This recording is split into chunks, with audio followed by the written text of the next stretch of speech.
What is the dark night of the soul? Well, this is a phrase that's used by people in various situations. It refers to the struggles that a soul has to go through as part of its spiritual journey.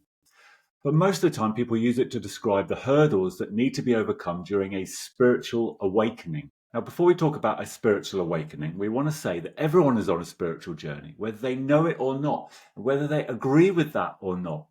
And everyone's at different stages of the journey. So, really, a dark night of the soul can be used to describe any of the rough patches along the way. So, that means anyone going through a patch of suffering can be said to be experiencing a dark night of the soul, because suffering, by its very nature, is part of the spiritual journey towards self realization. Now, having said that, let's talk about the dark night of the soul in the context of spiritual awakening, which technically means somebody going through the Kundalini phase of self realization. Let me just stop here for a minute to ask you to consider following or subscribing to help us make more of these videos. Now, the Kundalini system won't be ready to awaken until it's fully grown.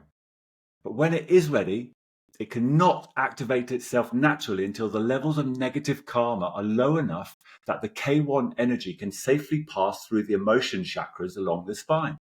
If there's too much negative karma, then there are too many negative emotions, and so too much emotional energy, which means large blockages in the emotion chakras. Now, if there are too many blockages, say in the root or the sacral chakras, then the Kundalini energy K1 awakens from the base of the spine and hits these blockages. That sends out shock waves throughout the nervous system, and that causes what we call Kundalini symptoms. Anyway, that's not the subject of this video. Let me know if you want a separate video on Kundalini symptoms. Now, it's the remaining negative karma and the corresponding chakra blockages which cause the dark night of the soul during a spiritual awakening. All of the remaining karma needs to be burned off, and the blockages need to be unblocked to allow that K1 energy to pass and move up the spine. That's why this phase can be quite turbulent for some people. It depends on how much karma there is to finish off. And don't forget, karma is a transport system for emotional memory. And we burn off karma through emotional reactions.